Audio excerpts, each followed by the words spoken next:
(1080억)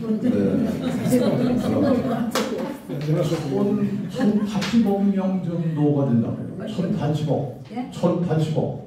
1080억. 미국 인구 통계청에 의하면 1080억 정도가 된다고 합니다. 그런데 이 1080억 명이 전부 가지고 있는 공통점이 있는데 무엇일까요? 맞아요. 죽음이에요. 전부 죽은 거예요. 심지어 하나님이신 예수님께서 인간으로 태어난 이상 죽었어요. 자, 그렇다면 우리 인간도 언젠가, 우리들도 언젠가 죽을 것입니다. 그래서 이 세상에 태어난 인간들은 전부가 죽음을 앞둔 시한부 인생을 살아가고 있다, 이렇게 볼 수가 있습니다. 그래서 우리 마음속에는 막연한 죽음의 공포가 들려져 있어요. 이 공포는 하나의 근본적인 그 심리 상태입니다. 어떤 심정들이라고 표현할까요? 수술을 앞둔 암 환자의 그 불안한 심정이라고 말을 할 수 있을까요? 그렇지 않으면 여자분들이 많이 계신데 출산을 앞둔 임산부의 심정이라고 합니다.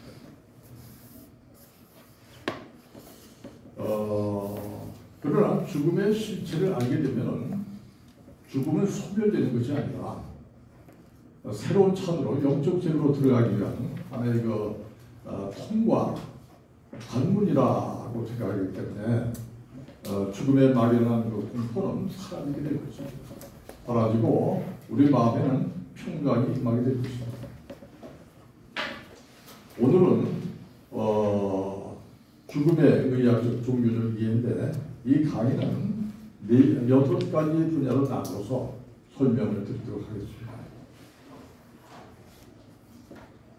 첫 번째 주제는 죽음의 의학적 정의가 되겠습니다.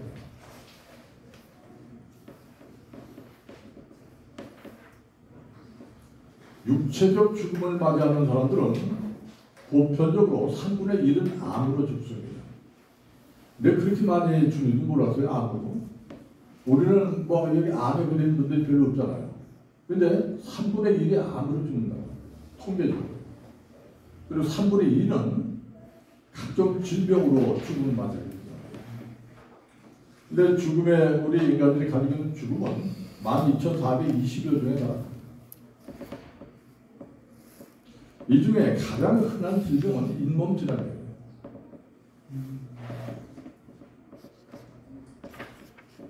아마 잇몸 질환을 앓지 않은 분들은 하나도 없을 거예요. 그리고 인간에게 가장 고질적이고 고통스러운 질병은 혈관 질환입니다. 혈관은 10만 킬로미터가 우리 몸속에 있습니다. 지구를 2바퀴 반 정도 돌 만한 길이의 핏줄이 우리 작은 몸속에 전부가 있다는 거예요. 저는 이 강의를 하면서도, 이 말씀을 들으면서도 믿을 수가 없어요. 지구를 2바퀴 반 정도 돌 만한 핏줄의 길이가 우리 몸속에 있다는 거예요. 그리고 심장은 평생 35K를 뛰게 됩니다. 그리고 우리 몸에 피가 한 방 도는 데는 50초가 걸리게 됩니다. 그러나 바로 죽음으로 이어지는 질병은 폐혈증, 심부전증이 되겠습니다.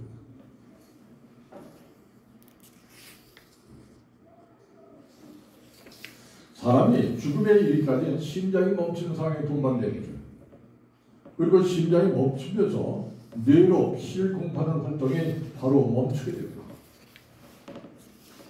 뇌로 피가 공급되지 않은 상태가 10초에서 20초 정도 지속되면 뇌파가 사라지게 됩니다. 뇌파는 의식적인 사고를 담당하는 뇌의 대뇌 피질의 정기적 활동을 측정하는 것이기 때문에 뇌파가 사라지게 되면 의식도 없어지고 결국 죽음에 이르게 되는 것입니다. 죽음은 임상적인 죽음과 생물학적 죽음으로 나눌 수가 있습니다. 임상적인 죽음은 심장이 멈추고 호흡이 그치고 뇌 활동이 정지되었지만 심장이나 폐를 다시 움직이게 하면 다시 소생이 가능한 그런 상태가 임상적인 죽음이다 이렇게 말할 수가 있습니다. 물에 빠진 사람 또는 사고로 심장이 멎은 사람들에게 심폐소생술은 유용하게 활용됩니다. 그러나 죽음이 임박한 노인 환자 또는 말기 암 환자에게는 심폐소생술은 불필요한 것입니다. 생명의 출생만큼이나 신비로운 것이 바로 이러한 생명의 멈춤과 소생입니다. 생명이 멈춰지는 순간에도 어떤 세포는 죽음의 소식을 접하지 못합니다. 그래서 평상시처럼 제 할 일을 계속합니다. DNA 유전자들도 한동안 손상되지 않은 상태로 존재하고 있습니다. 그래서 이때 장기 이식도 가능한 것입니다. 이와 같이 죽음은 인간이 세상에 태어나는 것처럼 어느 한순간 푹 이렇게 나타나는 것이 아니에요.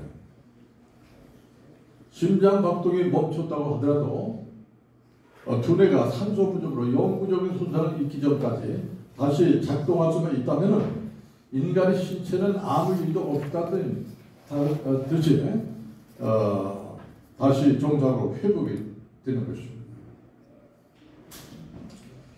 신체가 다시 소생할 수 있는 시간의 한계는 일반적으로 5분 정도입니다. 그런데 그 시간이 경과하면 산소 결핍으로 인해서 뇌가 치명적인 손상을 입게 됩니다. 그래서 육체 조직들이 부패되기 시작해요. 전혀 불가능한 상태가 되기 때문에 소생이 전혀 안 되기 때문에 이때 생물학적 죽음이 오게 되는 것입니다. 이 생물학적 죽음이 바로 궁극적인 죽음이라고 이야기할 수가 있습니다. 결론적으로 죽음을 정의한다면 의사들은 심장, 폐, 그리고 뇌의 불가역적 정지 상태를 죽음이라고 정의합니다. 그리고 죽음의 징후로서는 심장 박동 정지, 호흡 정지, 또 동공 확대, 광반사 소실 등이 나타날 때 사망으로 선언합니다. 이것이 바로 임상적인 죽음인 것입니다. 다른 말로 말하면 의학적인 죽음이다 이렇게 말할 수가 있습니다. 임사치료자들은 대부분 이 임상적 죽음에서 일어나는 것입니다. 그러나 생물학적 죽음은 뇌와 신체의 모든 조직이 교폐되는 과정입니다. 혈액순환이 정지된 지 약 1시간 후면은 심장 또 폐가 부패되기 시작합니다. 2시간이 지나면 간이 부패되기 시작합니다. 또 수시간이 지나게 되면 피부가 부패되기 시작합니다.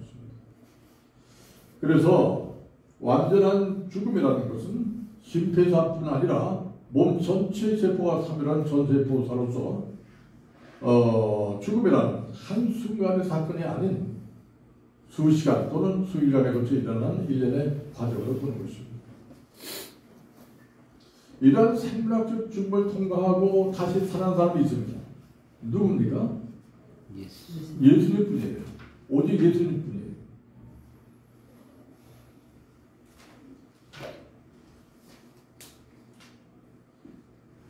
두 번째 주제는 인간은 자신의 죽음을 알고 있는 유일한 존재다.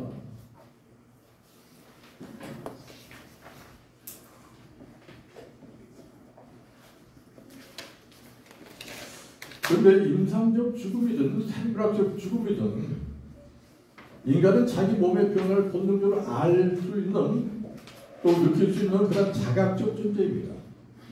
그래서 죽음이 다가오기 시작하면은 누구나 자신이 언제 죽음을 맞이하게 될 것인가를 분명히 알게 됩니다. 우리 그 교회에 시몬이라는 그 노인 그 모임이 있어요. 91세 된 노인 그 본사님이 하고 계십니다. 항상 그래요. 내가 죽을 때를 안다는 거예요. 느낌이 온다는 거예요. 자꾸. 느낌이 온다는 거예요. 그래서 이 양반이 죽음학을 공부했나 하는 생각을 속으로 하고 있었어요. 자꾸 느껴요. 본인이. 거역할 수 없는 죽음의 마지막 절박한 현실이 폭풍처럼 밀려오게 됩니다. 그리고 스스로 깨닫게 됩니다. 세 가지 문제를 깨닫습니다. 첫째는 나도 이제 가는구나를 깨닫습니다. 지금까지는 부모, 형제, 또 주위의 친척들이 가는 줄만 알았어요. 근데 이제 내 차례가 됐구나 하면서 그때 비로소 깨닫습니다.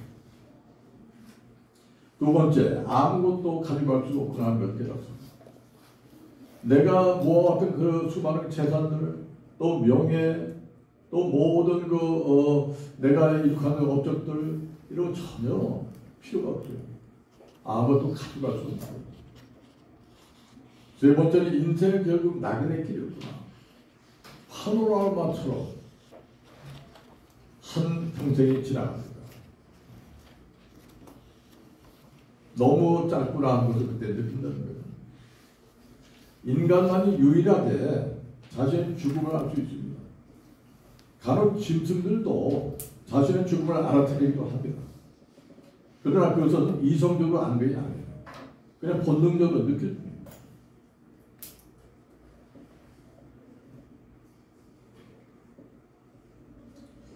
자, 죽음의 현실은 무엇보다는 먼저 자신의 의식 속에 존재합니다.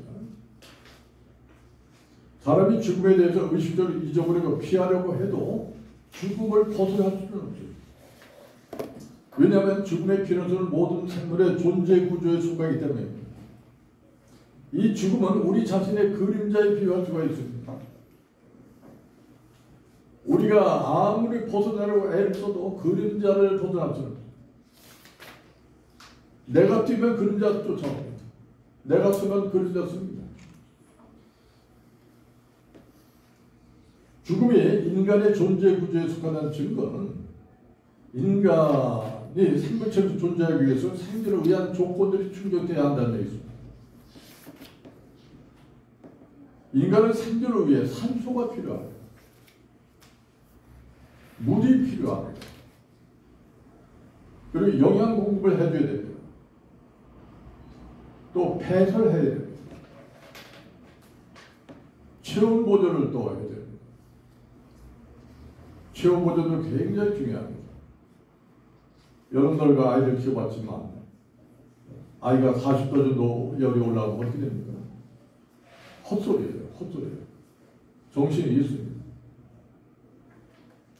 3.6, 3.5도 올라갔는데 그래요. 그리고 수면을 또 취해야 됩니다. 저는 요즘 나이가 들다 보니까 잠이 잘 안 와요. 잠이 잘 안 와요. 아주 그래서 밤에 잠을 잘 자기 위해서 낮에 전혀 잠을 안 잡니다. 안 자고 내 나름대로 노력하는 거예요. 그리고 계속 움직여요. 계속 산에도 가고 그냥 움직입니다. 그래도 새벽 한 2, 3시쯤 되면 참 있게. 그래서 노인들이 지금 다 이렇구나. 뭐 그런 생각을 하면서 잠이 얼마나 중요한가 것을 다시 한번 생각하게 됩니다. 인간의 생명은 이러한 조건들이 반드시 충족되어야 됩니다. 이러한 조건들이 충족되지 않으면은 생명체로서의 생존을 유지해 나갈 수가 없어요. 그래서 우리는 평소에도 산소가 부족하면 아이고 숨이 막혀 죽겠다 그래요. 또 잠이 부족하면 아이고 졸려서 죽겠다 그래요. 나도 모르게 죽음과 연관시켜서 이야기하는 거예요. 본능적으로 이야기를 하는 거예요. 그런데 생명을 유지하기 위한 이러한 조건들은 인간이 타락하기 전에는 어떻게 됐을까요? 인간이 타락하기 전에는 아담 이전에는 이러한 조건들이 어떤 상태로 주어졌을까요? 하나님과의 유기적인 관계 속에 자연스럽게 충족될 수 있었습니다. 이것은 인간이 가지고 있는 필요한 속성들이었습니다. 마치 가지가 나무에 붙어 있기만 하면 저절로 영양분을 공급받아서 꽃을 피우고 열매를 맺는 것과 같이 자연스럽게 충족되어 있을 것입니다. 에덴 동산에서 아담과 하와의 삶은 장차 천국에 들어가 누리게 될 우리 성도들의 삶과 비슷하지 않을까 하는 생각을 해봅니다. 사도 요한은 장차 우리가 들어가 누리게 될 천국의 생활을 다음과 같이 이야기합니다. 요한계시록 7장 16, 17절에 그들이 다시는 주지도 아니하며 목마르지도 아니하고 해나 아무 뜨거운 기운에 상하지도 아니하리니 이는 보좌 가운데 계시는 어린 양이 그들의 목자가 되사 생명샘으로 인도하시고 하나님께서 그들의 눈에서 모든 눈물을 씻어 주실 것입니다. 그래서 장차 성전에 들어가서 누리게 될 그런 상태를 에덴 동산에서 누리고 있지 않았을까 우리가 추론해 볼 수 있는 거예요. 엄마 뱃속의 태아처럼 모든 것이 충족됐을 것이다. 이렇게 우리가 추측을 할 수가 있습니다. 그러나 인간이 하나님의 말씀에 불순종하는 죄를 지으면서 인간은 하나님의 영원한 생명으로부터 완전히 단절되어 있습니다. 그리고 우리로부터 내려오는 생명의 공급 통로를 상실하게 되죠. 생존을 위한 필요한 조건들이 이제 제한된 자체 능력으로 스스로 채우지 않으면 안 되게 되는 것입니다. 꽃꽂이의 꽃은 죽은 것입니다. 꽃꽂이에 딱 잘리는 순간 그 꽃은 죽은 거예요. 그러나 꽃병의 물과 자체 생명력으로 제한된 자체 삶을 살 수가 있는 것입니다. 이와 같이 인간들도 자기 제한된 삶을 지금 사는 거예요. 뭐 성경에는 120세까지가 우리 수명이라고 인간의 수명을 하는데 제한된 삶을 사는 거죠. 따라서 영적 생명체를 위한 조건들은 이제 더 이상 자연스럽게 충족되어지는 속성으로 존재하지 못하게 되었습니다. 스스로 노력해서 충족시켜야 할 욕구로 충족시켜야 할 인간으로 이렇게 살아가게 된 것입니다. 그래서 인간은 일평생 그 욕구를 충족시키기 위해서 허덕이며 쫓기는 삶을 살게 된 것입니다. 그래서 불교에서는 이 세계를 사바세계라 그럽니다. 또 고해라 이렇게 부르고 있습니다. 생명체로 태어나는 그 자체가 고통이라는 것입니다. 인간들이 가지고 있는 자기 중심성 그리고 부정적인 모든 심리 기제는 이러한 욕구 때문에 일어나는 것입니다. 이와 같이 인간은 욕구라고 하는 존재 한계가 있기 때문에 욕구라고 하는 그런 존재 한계가 있습니다. 그래서 자기의 죽음도 그 한계 속에서 스스로 인식하고 그리고 알 수 있게 되는 것입니다. 독일의 철학자 쉘러도 인간은 그 유기체 안에 자체적으로 유한한 구조를 가지고 있다고 해요. 이 구조로 말미암아 인간은 외적 결과는 관계없이 자기가 언젠가 죽게 된다는 것을 의식하며 또 그것을 알게 된다라고 하죠. 독일의 철학자 프로이드도 인간의 본능에는 삶의 본능뿐만 아니라 죽음의 본능까지 있다고 해요. 죽음의 본능도 있다고 해요. 이처럼 죽음의 필요성에 대한 지식은 생물학적 직관으로 주어져요. 본능적으로 주어져요. 그래서 누가 알려주지 않아도 내가 죽는 것을 아는 거예요. 내가 죽는 것을 알기 때문에 나도 모르게 죽음에 대한 공포가 은연중에 마음속에 있는 거예요. 그래서 인간은 항상 불안 속에 살게 되어 있는 거예요.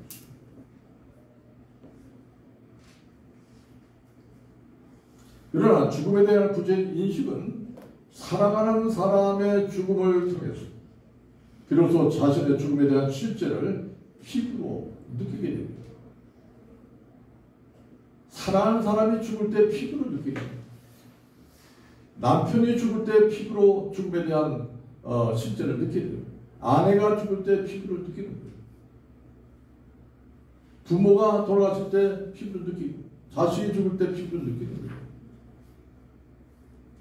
삶을 함께 나눈 사람의 침묵소에 싸늘한 시체를 굳을 때에 우리는 죽음의 치명성과 그리고 죽음 앞에서 무력과 뼈저리게 느낍니다.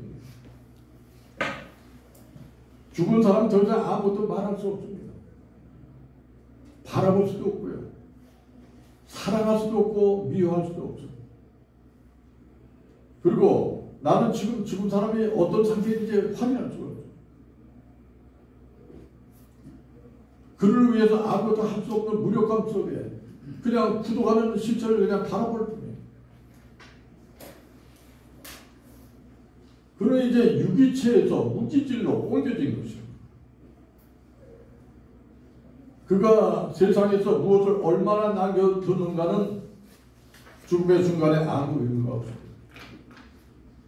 물론 이름, 명예, 업적 등을 남길 수 있지만 죽은 사람 자신에게는 더 이상 의미가 없는 것입니다. 이 세계의 모든 것은 사실은 그에게 완전히 끝나는 것입니다. 이렇게 죽음은 치명적입니다. 죽음과 함께 한 인간의 존재는 이 세계에서 영원히 사라집니다. 죽음은 출생의 순간부터 작동하는 모든 활동에 마침표를 찍는 것입니다. 중환자실의 심한 심장 박동 그래프는 심겹게 오르락내락하다가 어느 순간에만 딱 정지해버려요. 일생 동안 펌프질해오던 심장은 어느 순간 더 이상 움직이지 않습니다. 이때가 되면 수십 조가 넘는 신체의 세포 역시 더 이상 두뇌의 명령을 받지 못하는 것입니다.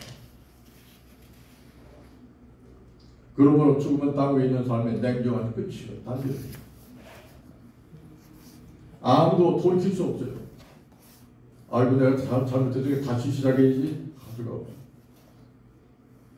없었던 것을 만들 수도 없습니다. 다시 수정할 수도 없고 고칠 수도 없는 삶의 궁극성에 살아난 사람의 신체 속에서 경험되는 것입니다. 일반적으로 이와 같은 죽음은 늙은 다음 삶의 마지막 시간에 오는 것으로 우리는 생각합니다. 그러나 죽음은 단지 삶의 마지막 순간에 오는 것이 아닙니다. 우리의 삶 한가운데 있는 현실이라고 말할 수가 있습니다. 죽음이 없으면 생명이라는 말도 의미가 없어요. 죽음이 있기 때문에 생명이 있는 것입니다. 따라서 죽음은 생명과 함께 공존합니다. 돌멩이는 생명이 없습니다. 그래서 돌멩이가 죽었다는 말도 하지 않습니다.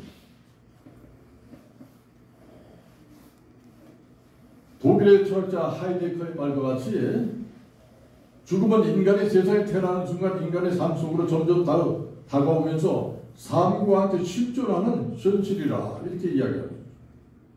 삶과 함께 실존하는 현실. 다시 말해서 죽음은 우리 삶 속에 내재적으로 존재하고 있습니다. 따라서 죽음의 인식도 또한 우리 삶 속에 내재적으로 존재하고 있습니다.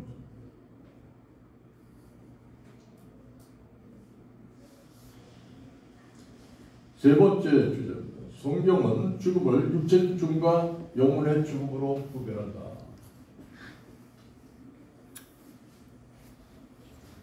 성경은 죽음을 육체적 죽음과 영혼의 죽음으로 구별해서 말하고 있습니다.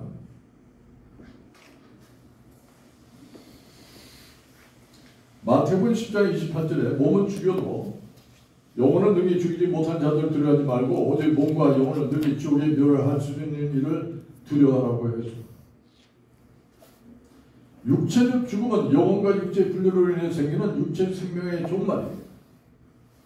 육적 생활의 상실을 말하는 거죠. 육체적 죽음은 육체의 자녀 관계들이 분리되어서 흙으로 돌아가는 것을 의미합니다. 영혼까지 없어지는 인간 존재의 멸절을 포함시켜서 말하는 것은 아니라는 거죠. 웨스트민스터 신앙국에서에서도 사람이 죽은 뒤에 그 몸은 흙으로 돌아갔을 때 오직 그 영혼은 죽지도 아니하며 자지도 아니하는 것이 불멸의 몸을 가지고 그 영혼을 본래주신 하나님께로 돌아가는 것이라 했습니다. 육체를 떠나게 되면 자지도 않습니다. 육체 속에 있기 때문에 잠이 필요한 거예요. 육체를 떠나면 잠도 필요 없어요. 사도 바울은 고린도 교인들에게 만일 땅에 있는 우리의 장막집이 무너지면 하나님께서 지으신 집 곧 손으로 지은 것이 아니요 하늘에 있는 영원한 집이 우리에게 있는 줄 아느니라고 말했습니다. 이 말에 의하면 죽음은 하나의 집으로부터 또 다른 집으로 이전하는 것이다 하는 뜻이에요. 다시 말해서 육체적 죽음은 생명의 끝이 아니라 영의 세계로 들어가기 위한 자연스러운 한 과정이라는 거죠. 그러나 영혼의 죽음은 인간의 죄로 인해서 그 영혼이 생명 되시는 하나님과 분리가 된 거예요. 생명과 분리된 것, 이것이 영혼의 죽음. 그래서 하나님과의 관계가 끊어진 상태를 말합니다. 결국 죄를 지은 영혼은 마지막 날 신보자 심판을 받게 됩니다. 그리고 영원한 지옥불에 떨어지게 되는데 이것이 둘째 사망으로 영혼의 죽임인 것입니다. 요한계시록 20장 13절에서 15절에 바다가 그 가운데서 죽은 자를 내주고 또 사망과 음부도 그 가운데서 죽은 자를 내주매 각 사람이 자기 행위대로 심판을 받고 사망과 음부도 불못에 던져지니 이것은 둘째 사망, 곧 불못이다. 누구든지 생명책에 기록되지 못한 자는 불못에 던져지리라.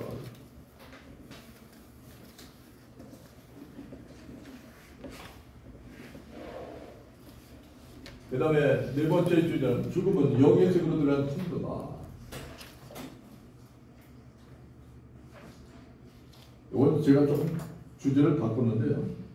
아마 거기는 아마 죽음은 죄에 대한 성별의 대가라 이렇게 되어있습니다. 이 주제가 더 적합할 것 같아서 이렇게 바꿨는데 다음엔 저희를 수정하도록 하겠습니다.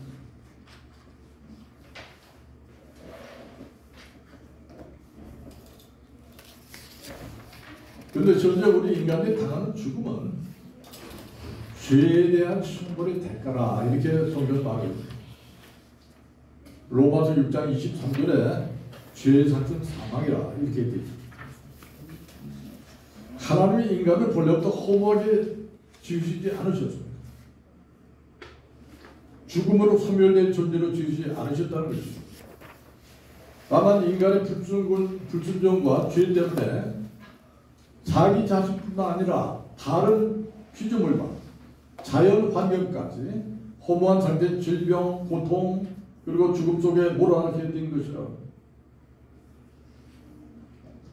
창세기 3장 17절에 18절에 아담에게 이르시되 네가 내 아내의 말을 듣고 내가 네게 먹지 말라 나무의 열매를 먹으시며 땅은 너로 말미암아 저주를 받고 너는 내 평생 수고하여 그 소산을 먹으리라.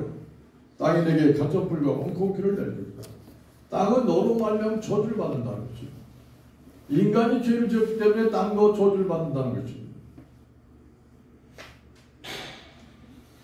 본래 하나님께서는 인간을 포함한 모든 생물은 변화와 성장을 통해서 완전히 창조하셨죠. 따라서 인간도 하나님의 형상을 닮아까지 계속 성장하고 변화해 가게 됩니다. 누가복음 2장 52절에 예수는 지혜와 키가 자라가며 하나님과 사람에게 더욱 사랑스러운 것이 들어가요. 예수님은 하나님 아니십니까? 하나님이 인간의 몸을 입으셨어요. 인간의 몸을 입으시니까 성장하고 변화하셔야 되는 거예요.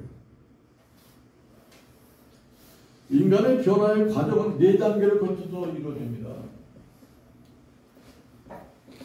여자의 남자와 남자의 정자가 만나서 수정되면서 태아의 삶을 삽니다. 태아가 출생을 하게 되면 육체의 삶을 살게 됩니다. 육체가 죽게 되면 영체의 삶을 살게 됩니다. 영체가 부활하게 되면 부활체의 삶을 살게 되는 것입니다. 이 네 단계를 통해 가지고 인간은 완성되는 거예요. 불교에서도 부활을 말하고 있습니다. 그러나 그 부활은 업에 따른 다양한 종으로서의 부활입니다. 윤회를 위한 부활이라고 말할 수가 있습니다. 자, 업이라고 하는 것은 카르마라고 하는 말인데요. 카르마는 생각과 말과 행위로 지는 모든 수행을 카르마라고 합니다. 이 카르마에 의해서 어떤 사람은 인간으로 다시 태어나고, 어떤 사람은 짐승으로 태어나고, 어떤 사람은 곤충으로 태어난다는 거예요. 그러나 기독교의 부활은 한 인간으로서의 변화의 과정입니다. 한 인간으로서 계속 그 인간이 변화되어 가는 과정입니다. 성화를 완성하기 위한 과정입니다. 영의 세계인 천국으로 들어가기 위한 부활을 말하는 것입니다.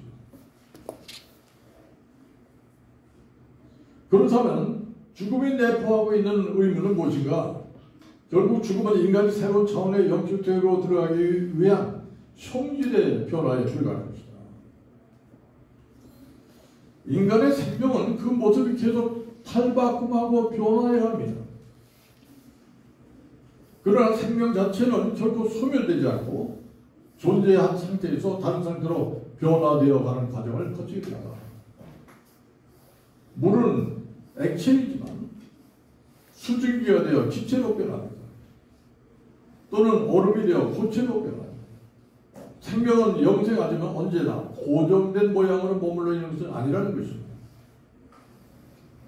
사람들은 존재의 상태가 변하는 과정을 죽음이라고 말하지만 그것은 육체가 영의 세계로 들어가기 위한 탈바꿈하는 과정일 뿐이지 결코 생명이 멸절되는 것을 의미하는 것은 아니라는 것입니다. 올리버 로치도 생명에는 죽음이란 없다. 다만 육체가 중요한 모습을 갖고 있습니다. 우리는 자연 환경 속에서도 여러 가지 이러한 그 변화의 과정, 생명체가 변화의 과정을 많이 보게 됩니다.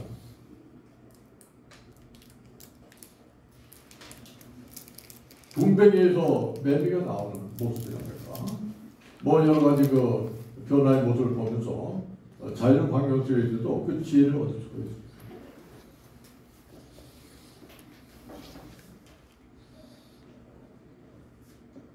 자, 이렇게 인간은 죽음을 통해서 새로운 찬으로 발달되는 창조되었기 때문에 죽음은 결코 두려움과 공포의 대상이 아닙니다. 자연스러운 삶의 한 과정입니다. 왜 그런 그 죽음을 두려워합니까? 죽음 자체는 고통이 오고 두려움도 없는데 왜 죽음을 그렇게 무서워합니까? 죽기까지 우리가 아파요. 죽기까지 고통스러워요. 또 죽기까지 불안해요, 마음이.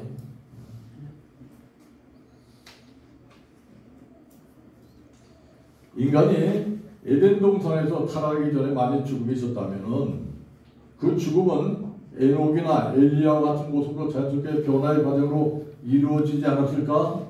말씀을 통해서 추론해 볼 수가 있습니다. 창세기 5장 24절에 에녹이 하나님과 동행하더니 하나님이 그를 데려가심으로 세상에 이시 아니하였더라. 에녹은 365세에 죽었습니다. 그런데 하나님께서 그의 죽음을 데려가셨다 이렇게 표현하고 있어요. 그냥 데려가셨다는 거예요. 또 그리고 성경은 엘리야의 죽음을 다음과 같이 기록합니다. 열왕기하 2장 11절에 두 사람이 길을 가며 말하더니 불수요와 불만들이 두 사람을 갈라놓고 엘리야가 회오리의 바람으로 하늘로 올라가더라. 하늘로 올라갔다 이렇게 표현합니다. 언젠가 예수님께서 재림하실 때 우리들도 죽은 자들은 부활체로 들림받게 될 것입니다.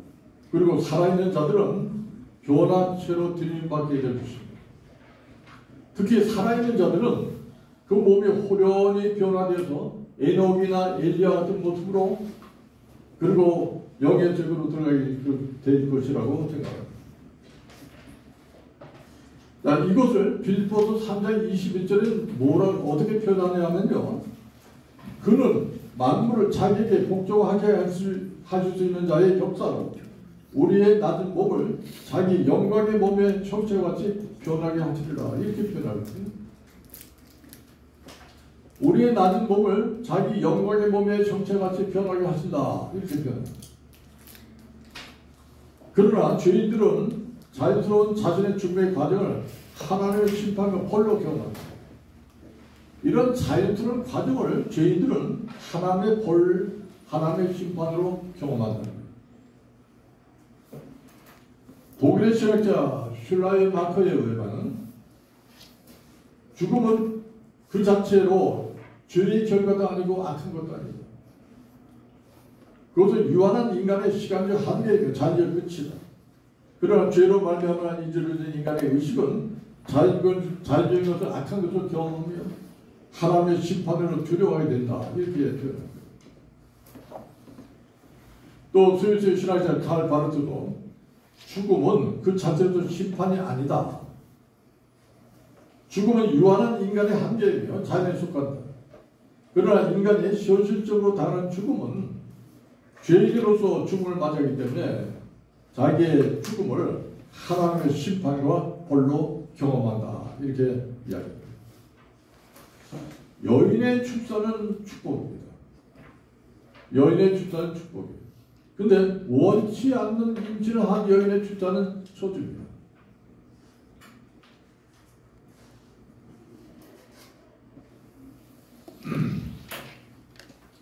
하나님은 인간을 유한한 존재로 지으셨습니다.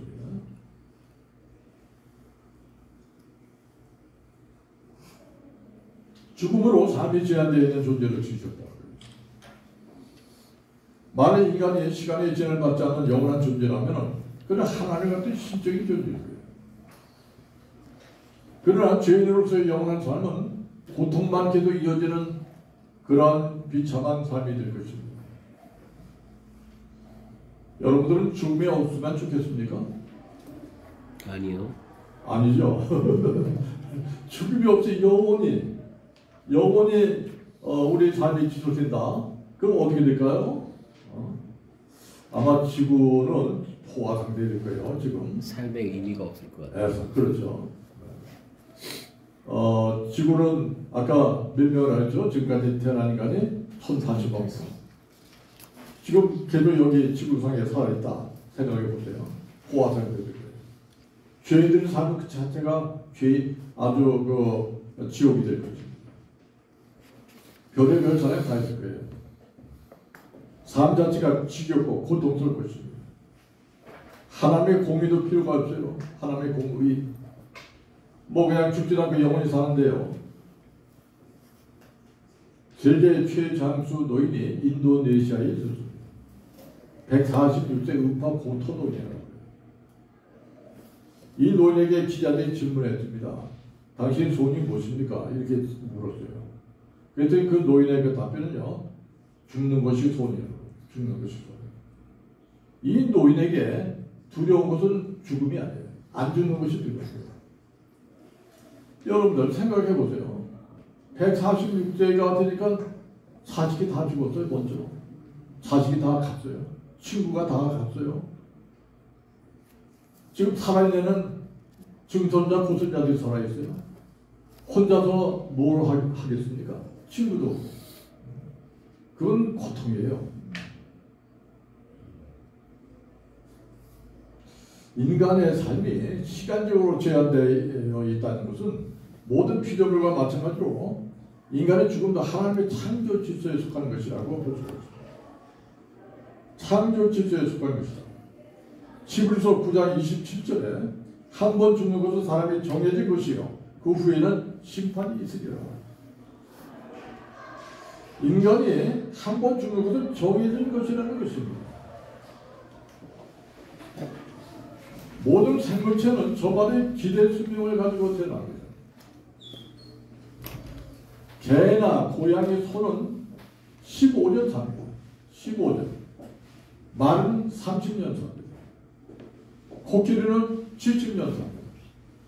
거북이는 150년 삽니다. 쥐는 몇 년 살까요? 쥐? 3년. 쥐는 3년. 인간은 120년. 근데 어떤 대학에서요, 쥐를 가지고 수명에 대한 연구를 했어요. A그룹과 B그룹은 나눴어요. A그룹은요, 무균실에서 최대 영양을 공급해주고, 그리고 쾌적한 관계에서 생활하게 하고, B그룹의 쥐는 통상적인 관계에서 영양 공급도 부실하고 스트레스를 받으면서 생활해요. 그랬더니 B그룹의 쥐는 2년이 지나면서 서서히 먹이 활동도 못하고, 그리고 활동량이 줄어들고 병이 들어서 죽었다. 근데 A그룹의 쥐는요, 왕성하게 활동하다가 기대수명 3년을 다 채우고 3년 동안 잘 산 다음에 자연스럽게 죽었다. 그래서 우리 인간도 평소에 몸 관리 잘 한다면, 자신의 기대수명 120년 잘 채우고 건강한 모습으로 육체를 떠날 수 있을 것이고. 근데 저는 그걸 많이 느껴요. 내가 지금 얼마나 살까? 뭐 10년, 앞으로 한 10년 살까? 뭐 그런 생각을 해봐요. 근데 뭐 10년 살든 하든 5년 살든 사는 동안에 내가 고통 없이 하나님께를 부르신다면 고통 없이 맑은 정신으로 가야 될 텐데, 그렇게 하기 위해서는 어떻게 해야 될까? 나는 그 걷는 거밖에 없다고 생각해요. 그래서 등산합니다. 열심히 등산해요. 그러니까 몸이 건강해요. 다른 사람에 비해서, 나이에 비해서 그래도 건강하다 이렇게 생각해요. 그래서 열심히 움직여야 됩니다. 사람. 그리고 소식해야 됩니다. 소식해야 되고 열심히 움직여요. 그래야 됩니다. 그리고 잠을 잘 자야 되는데 잠을 잘 못 자면 여러 가지 몸의 그 기능이 혼란스럽죠. 그래서 우리도 몸 관리 잘 한다면 모세의 죽음 같은 죽음을 맞이할 수 있을 거예요. 신명기 34장 7절에 모세가 죽을 때 나이 120세였으나 그의 눈이 흐리지 않으며 기력이 되하지 아니하였더라. 이렇게 말씀하고 있습니다. 그러나 인간의 타락으로 하나님과 분리가 되면서 인간들은 하나님으로부터 생명력을 공급받지 못하게 돼서 부패하기 시작했습니다. 정상적인 변화의 과정을 거칠 수 없게 되었습니다. 그러므로 죽음을 통한 정상적인 변화의 과정은 차단되고 오히려 죽음은 절망과 저주의 대상이 되고 마는 것입니다. 자, 과일이 익어서 떨어지는 것은 씨앗을 채우기 위한 자연적인 현상입니다. 근데 과일이 병이 들어 떨어지네요. 그 비정상입니다. 계란에 유정란이 깨진 것은 병아리가 나오기 위한 자연적인 현상입니다. 그러나 무정란이 깨지네요. 그 자체가 파멸이에요. 저주입니다. 결론적으로 에덴 동산에서 인간이 타락하기 전에 만약 죽음이 있었다면 그것은 새로운 영적 세계로 들어가기 위한 자연스러운 한 변화의 과정입니다. 창조 질서에 의한 자연적인 현상이라고 볼 수 있습니다. 그러나 인간이 타락한 현실 속에서의 죽음은 결코 변화로서의 죽음이라고, 변화의 과정으로서의 자연적인 죽음이라고 말할 수 없습니다. 이 세상 그 어떤 사람도 정신적으로, 육체적으로 충만한 삶을 살고 마지막에 영의 세계로 들어가기 위해서 자연적인 죽음을 맞이한 사람은 아무도 없다. 죄와 죽음의 공포 속에 고통당하며 살아가는 세계 속에서 그것은 불가능한 것입니다. 태초에 하나님께서 창조한 세계는 죄가 없고, 그리고 하나님과 인간이 자연스럽게 교제를 나눌 수 있는 조화로운 상태였습니다. 그래서 그곳에는 질병도 없고 죽음도 없었습니다. 그러나 아담과 하와가 사단의 유혹에 넘어가서 자신의 의지로 선악을 따먹고 하나님의 말씀을 불순종하는 죄를 짓게 되면서 인간들은 생명의 본체로부터 분리가 됩니다. 그 몸속에는 부조가 일어나 건강의 균형이 깨지고 질병이 퍼지고 그리고 결국 죽음에 임하게 되는 것입니다. 그래서 너는 흑인이 흙으로 돌아갈 것이라는 창세기 3장 19절의 말씀에 따라서 인간은 죽음과 동시에 육체는 흙으로 돌아가는 것입니다. 만일 타락하기 전에 이러한 죽음이 없다는 아마 흙으로 돌아가지 않고 자연스럽게 변화의 과정으로 영체로 변화가 될 것입니다. 변화될 것으로 봅니다. 따라서 죄를 짓고 살아가는 인간들에게는 어떤 적어도 자연적인 죽음이라는 있을 수가 없죠. 특히 하나님 자연의 법칙을 세우시고 그 법칙으로 우주 만물을 다스려 나가시는데 인간은 매우 과학적이고 조직적이고 질서 있게 잘 되었습니다. 그러므로 인치 작용하고 있는 이러한 자연 법칙이 깨뜨려지게 되면 인간은 그 결과를 당연히 받게 되는데 누구도 이해가 있을 수가 없습니다. 우리 교회에 원로 장로님 한 분 계셨습니다.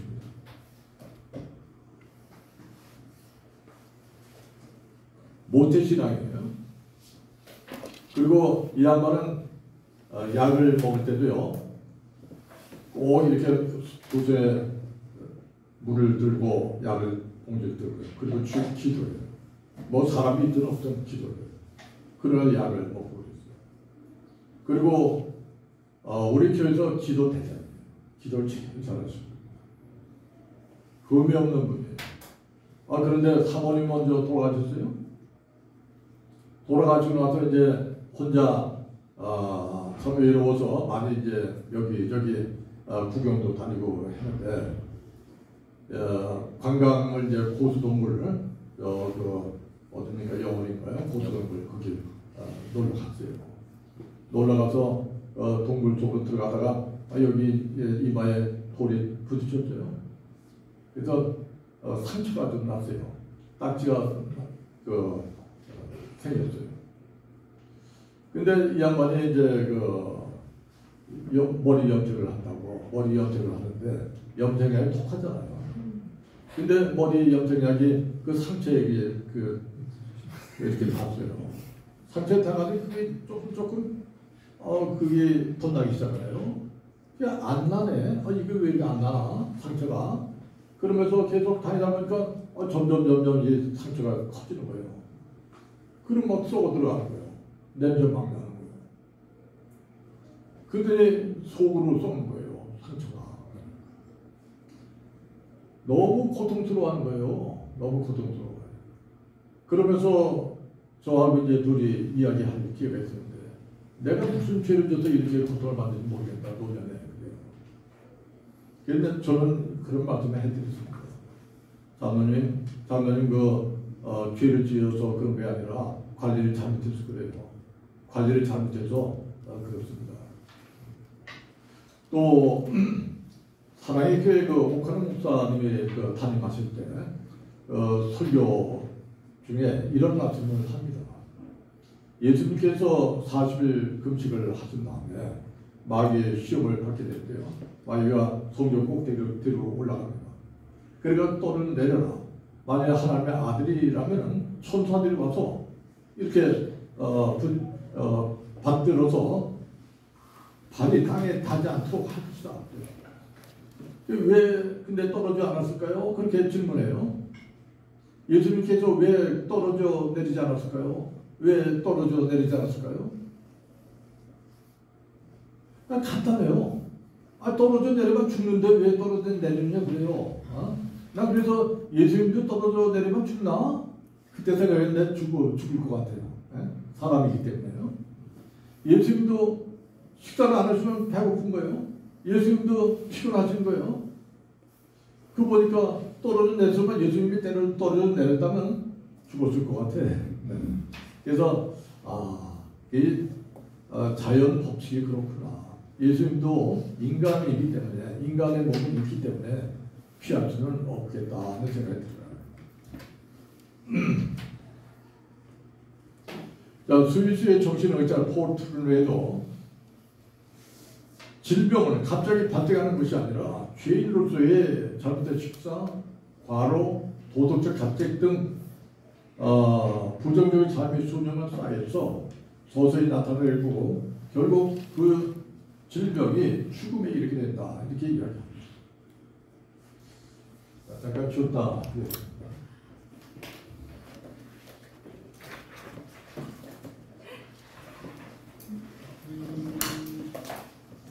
수고하셨습니다.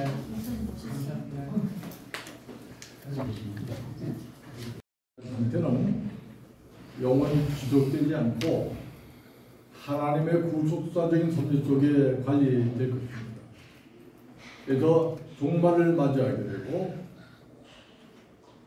에덴이 회복이 되어질 것입니다. 구속사적인 섭리는 무엇인가요? 예수님께서 재림하실 때 천년왕국이 이루어질 것입니다. 그리고 에덴이 회복될 것입니다. 에덴이 회복되면서 죽음의 공포도 사라지게 된다는 것입니다.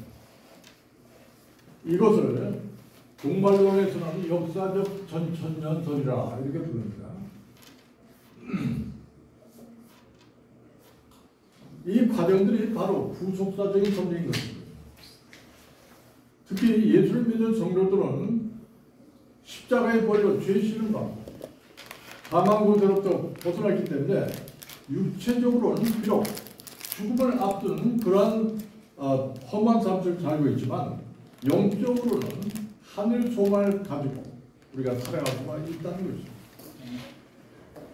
로마서 8장 1절에 2절에 그러므로 이제 그리스도 예수 안에 있는 자에게는 결코 정죄함이 없나니 이는 그리스도 예수 안에 있는 생명의 성령의 법이 죄와 사망의 법에서 너를 해방하였습니다.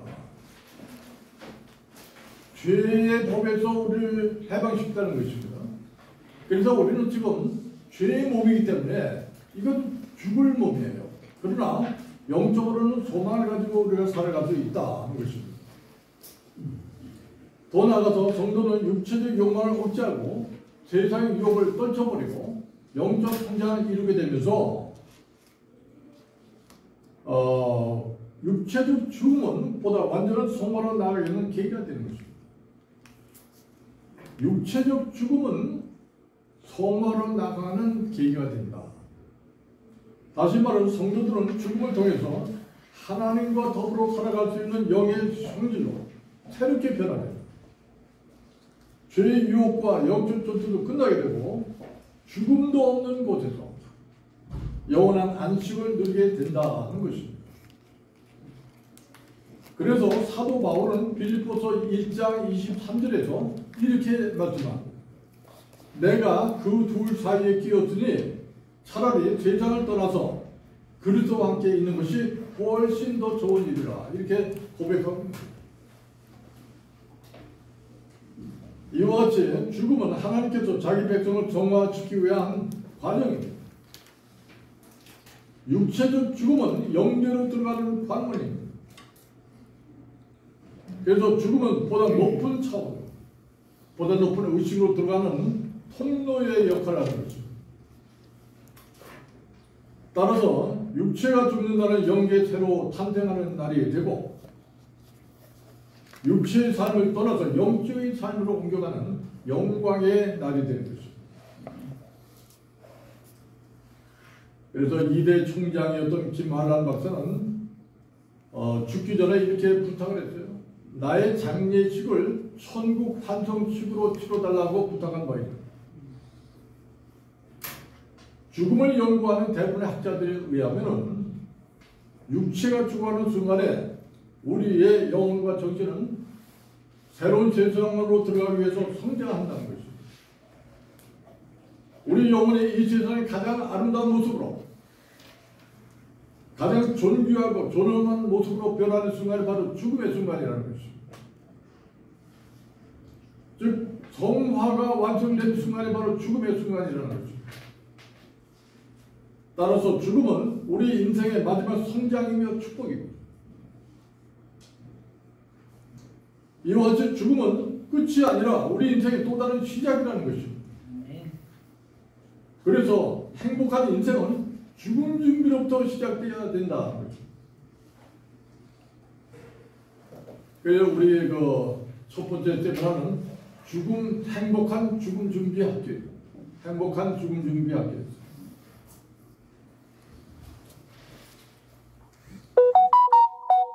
생명의 존귀함, 그리고 삶에 대한 소중함은 죽음을 준비할 때만 알 수 있는 것입니다. 그러나 불신자들은 이 세상에서 죄 가운데 하나님의 온갖 노예과 심판을 자청했습니다. 그래서 육체적 죽음은 절망일 수밖에 없어요. 다시 말해서 불신자들은 이미 영적으로 죽어있는 상태이기 때문에 육체적 죽음은 영원한 죽음으로 들어가는 마지막 방식이 되는 것입니다. 이들의 육체 죽음은 죄에 대한 최후 대가로 지불되는 것입니다. 세상에서는 아무리 존경받고 사랑받는 사람이라 할지라도 그의 영혼이 예수 안에 거듭나지 않았다면 그의 육체 죽음은 지옥으로 들어가는 마지막 절망의 순간이 되는 것입니다. 불교에는 성자로 불리는 사람 중에 성철스님이 있습니다. 성철스님은 8년 동안 장좌 불화를 했고요. 그렇게 8년 동안 등을 땅에 대지 않고 앉아서만 수행을 했습니다. 등을 두르질 않았어요. 우리는 뭐 하루만 해도 하루만 두르지 않고 앉아만 있어도 얼마나 고통스럽겠어요. 근데 8년 동안 불교의 역사상 이런 유래가 없대요. 10년 동안 무건 수행을 했어요. 10년 동안 말 한마디 안 했어요. 그리고 수행에 전념했어요. 26살 때 출가를 했는데요. 수행 도중에 어머니와 처자식이 찾아갔다. 절에. 근데 만나주지도 않았어요. 그렇게 톡해요. 만나주지도 않았어요. 그리고 종종 추대를 받고서도 물은 물이요 산은 산이로다라는 법어만 발표하고 취임 시간에 참석도 안 했어요. 세상 명예도 없는 사람이에요. 자, 이러한 성철 스님이 세상을 떠나기 전에 이런 열반송을 발표했어요. 죽기 전에 발표하는 시가 있어요. 열반송을 발표했어요. 일평생 남녀무리를 속여서 하늘에 넘치는 죄업이 수미산보다 높다. 산채로 무간지옥에 떨어지니 그 한이 망갈래나 되는구나. 둥근 수레바꿔 붉음을 내뿜으며 푸른 산에 걸렸다. 산채로 무간지옥에 떨어진다고 고백하고 죽은 것입니다. 또 성철스님은 1987년 4월 23일 부처님 오시는 날 법회에서 이렇게 고백했습니다. 사탄이여 어서 오십시오. 나는 당신을 존경하며 예배합니다. 당신 본래 부처님이십니다. 이렇게 고백한 거예요. 상상도 못할 일을 아주 고백합니다. 또 예수님이 이 땅에 오시기 500년 전에 석가모니는 예수님에 대해서 다음과 같이 소개하며 예언을 했습니다. 하시 야소래 오도 무료 지등야. 하시 야소래 예수가 오시면 오도 무효 지등야. 내가 깨달은 도는 기름 없는 등과 같을 것이다 하는데, 이건 그 화엄사에 있는 라마다경에 기록되어 있는 내용입니다. 불의 화엄사에 있는 그 화엄 있는 건데, 자, 불교에서는 하나님께로 맞춰야 할 인생의 목표를 인간의 부패한 인간성에 맞춰놓은 거예요. 그리고 악의 세계에 맞춰놓은 거예요. 악의 세계에 맞춰놓고 그리고 그것을 붙잡고 쫓아가고 있는 것입니다. 성철 스님은 두 가지 문제를 해결하기 위해서 출가를 했다. 하나는 인간은 왜 죽는가? 두 번째는 영원한 것은 없는가? 이 두 가지 문제를 해결하기 위해서 출가를 했다. 어떻습니까? 여러분, 이 두 가지 문제는 오늘 1시간 동안 강의만 들어도 해결할 수 있는 문제예요. 인간은 왜 죽습니까? 영의 세계로 들어가기 위해서 죽는 거예요. 영의 세계로 들어가기. 영계로 들어가기 위해서 반드시 죽음을 통과해야 돼요. 죽는 거예요. 영원한 것은 없습니까? 영원한 것이 무엇입니까? 예수를 믿고 영원한 생명을 받으면 영원한 거예요. 영생을 받는 거예요. 이 간단한 문제를 가지고 평생 동안 그렇게 장자불을 하고 집여든 무건 수행을 하면서 이렇게 고생을 하다 결국은 무관지역에 떨어져 고백하고 큰 거예요. 얼마나 안타깝습니까? 불신자들이 들어가는 지옥에는 손이 전혀 없습니다. 완전히 악한 자들만 들어가는 곳에 이거는 죽고 싶어도 죽을 수 없고 그들의 고통도 계속 영원히 지속되는 것입니다. 여기에는 죽음도 없고 영원한 지옥만 고통만 계속 이어지는 것입니다. 세상에서는 팔다리 등 신체 일부를 한번 이러면 그것을 끝이 납니다.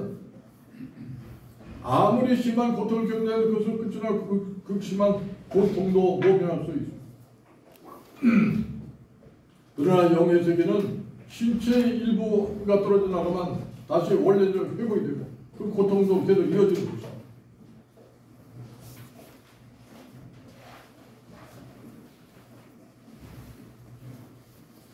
그럼에도 불구하고 이 세상에서의 육체적 죽음은 원래 영적 세계로 들어가기 위한 자연스러운 변화의 과정입니다.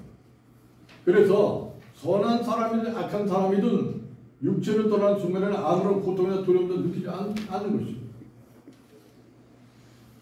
마치 몸이 피곤하면 선한 사람이든 악한 사람은 자연스럽게 잠에 빠져들지 않습니까? 그처럼 몸이 제 기능을 못하면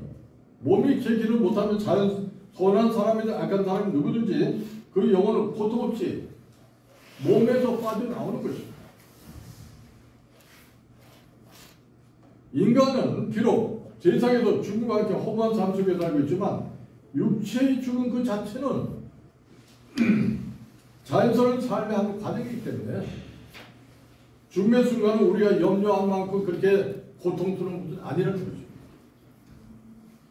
일본 도쿄 감시원장 우에노 마사히코는 극한의 신체적 고통이 찾아오면 우리 뇌는 감각과 의식이 작동하지 못하도록 한꺼번에 스위치를 꺼버린다. 또 뇌의학자 도마웨시 시대또는 뇌가 죽음을 감지하면 엔돌핀, 세로토닌 등 뇌 속에 쾌감 전달 물질을 다량으로 내보내서 이루 말할 수 없이 기분이 좋아진다.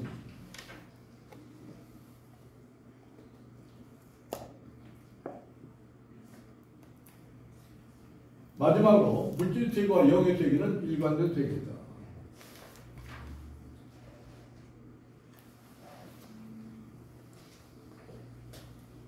죽어가는 과정을 마치 목을 씹혀가는 사람 잘도 모르는 사이에 술을 잠에 빠져드는 것과 같다고 말할 수가 있습니다. 그래서 성경은 많은 사례를 통해서 죽음을 잠에 비유하고 있죠. 다윗은 환난 가운데 있을 때 나의 눈을 봐주소서 들었건데 내가 사망의 잠을 잘까 하오며라고 이야기해요. 또 바울도 형제들아 자는 자들에 관하여 너희가 알지 못함을 우리가 원치 아니하느니라고 했습니다. 또 예수님께서도 나서가 죽었을 때 우리 친구 나서가 잠들었더라. 그러나 내가 깨우러 가느라고 이렇게 죽음을 잠으로 표현하죠. 잔다라고 하는 표현은 영혼의 죽음을 가리키는 말이 아니라 육신의 죽음을 상징적으로 표현하는 말입니다. 그리스 시인 호머는 소사시 일리아드에서 잠을 죽음의 승리라고 불렀습니다. 잠과 죽음은 비슷한 점이 많습니다. 첫째로 잠과 죽음은 휴식을 얻는다는 점에서 비슷합니다. 두 번째, 다시 깨어난다는 점에서 비슷합니다. 세 번째, 잠과 죽음은 생기를 얻게 된다는 점에서 비슷합니다.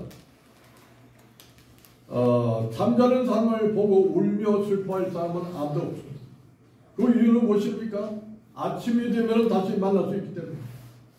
마찬가지로 부활을 믿는 성도들도 죽음을 두려워할 이유가 없는 것입니다. 인간이기 때문에 가족의 죽음을 맞이했을 때 이별의 슬픔이 없을 수는 없으나 부활의 소망으로 슬픔을 극복할 수 있어야 될 것입니다. 설사 이 세상에서 수명이 단 하루 남았다 해도 아쉬워할 필요가 없습니다. 왜냐하면 시간이란 인간이 만들어낸 인위적인 개념이기 때문에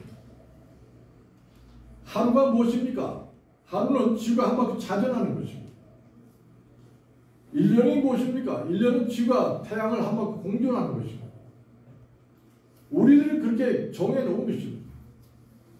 이것은 육체를 가지고 있는 물질 세상에서 통용되는 시간 개념입니다. 그러나 태양계만 벗어나도 이러한 시간 개념은 없어집니다. 육체를 떠나 영의 세계로 들어가면 시간 자체가 없어집니다. 그래서 하루가 천년 같고 천년이 하루 같은 상태가 될 것입니다. 그래서 이 세상에서 축복받고 잘 산다는 것은 단지 육체의 수명을 연장하는 것이 아닙니다. 하나님의 영원한 생명을 받아 영생을 누리는 것입니다. 그리고 삶 속에서 하나님의 뜻을 잘 이루어 나가는 것입니다. 그러나 이 세상이 전부라고 생각하는 불신자들에게는 죽음은 절망일 수밖에 없습니다. 그래서 가망이 없는 환자라 할지라도 어떤 수를 써서라도 생명을 좀 더 연장시키려고 합니다. 다시 말해서 소위 무의미한 연명치를 하게 된다는 거죠. 그러나 무의미한 연명치를 본인은 물론 가족들에게까지도 고통을 주는 거죠. 그리고 재산을 다 탕진하고 그리고 나서 조금 죽음을 연장시켜 놓는 그런 어리석은 아닙니다.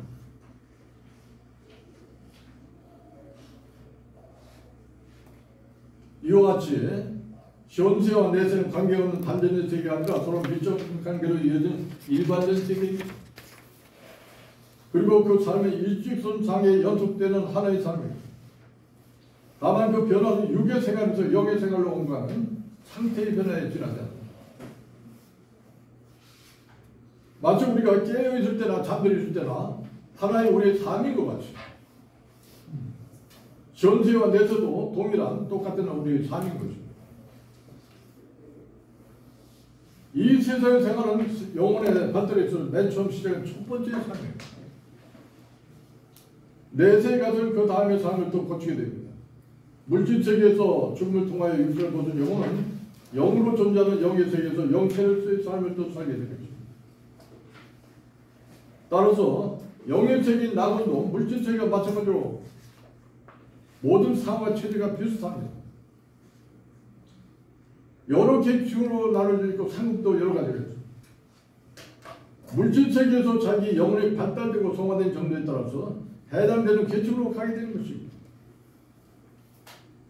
육체의 죽음으로 인해서 성화는 완성됐지만 상급에 따라서 영의 세계에서 누리는 삶이 다르다는 것입니다.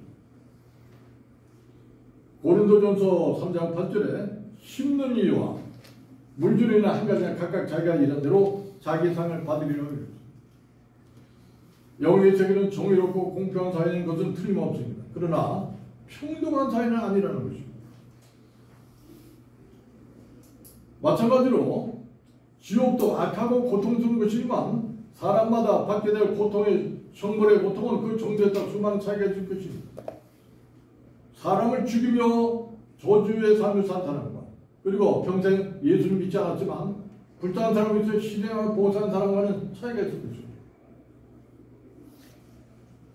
그리고 마지막 변화의 단계를 거치게 됩니다. 예수님께 이 땅에 재림할 때 낙원에 있던 영혼은 다시 땅속에 묻혀있는 육체와 결합해서 부활하게 됩니다. 영원한 천국에서 주님과 함께 부활체를 삶을 살게 될 것입니다. 영원한 낙원의 길을 가던 인간의 영혼은 주님이 계신 영계에 도달하고서야 비로소 자기 완성을 하는 것으로 보는 것입니다. 이와 같이 육체의 죽음은 인생의 끝이 아닙니다. 영원한 세계로 가는 통로인 것입니다. 우리 인생은 천국으로 가는 여정인 것입니다. 아무쪼록 여러분들 한 번 주어진 이 세상의 삶이 절망과 저주의 삶이 아니라 축복과 은총의 삶이 되어서 영원한 천국에서 다시 만나 뵙게 되기를 간절히 소망하면서 오늘 강의를 마치겠습니다.